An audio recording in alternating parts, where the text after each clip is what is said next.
دكتور عبد الرحمن دعالي بيلي وزير كمالية الصومالية وقفت شركة جرائد بالله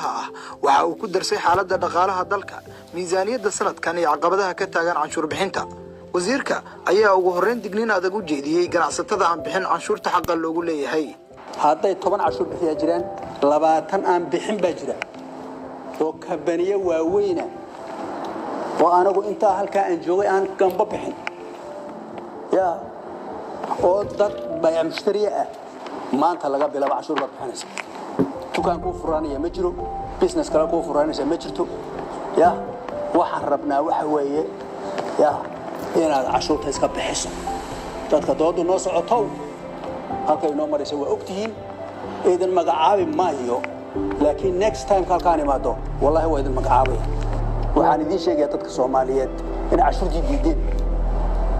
ayaan idin sheegaya waxaan markaa leeyahay dood baa inoo socotee ilaahay baan idinku dhaariyay wixii cashuureed ku leeska bixiya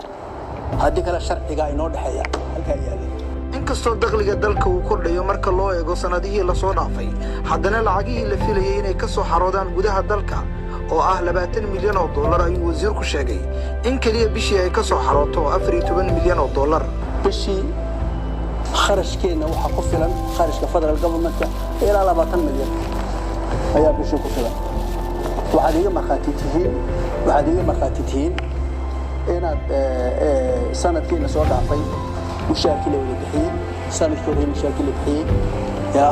oo qofka Soomaaliyeed ee dawladda u shaqeeya ku tashanayo mushaarkiisa inuu soo galo oo intaasoo qoys reerkii ku talagelayo shaqada marka loo soo galo ee shaqadaasi dhamaato bishii markay dhamaato qofkii wixii loogu talagalay inuu dhamaysto يا أيام ما قررنا ساينا يا وقتي تاسنا تصعنيسا أيه نقول سعدي علينا وحمرتها أندوني أنا شيء لبعتن كام مليون وحنك هاي بديه نكسر قلا بشو وقبة توافريته وزير بيلي وحاوت المامين يسمينا يعني تلفون قارة أو لوجو ترجري عشور بحياش إلى كسو قديان عقبضها هيستا waxaan idin kula talinaynaa ama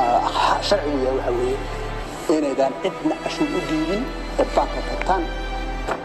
banka tagisan maxaa lagu leeyahay inta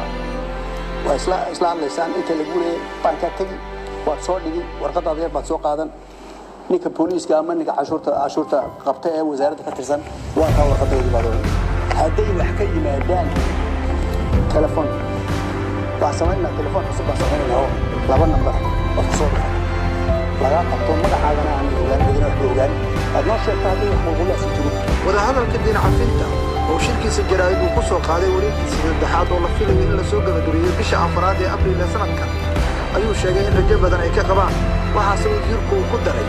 in weli ay taagan tahay caqabadda ah dakhli kordhinta oo ka mid ah shuruudaha dhinaca finta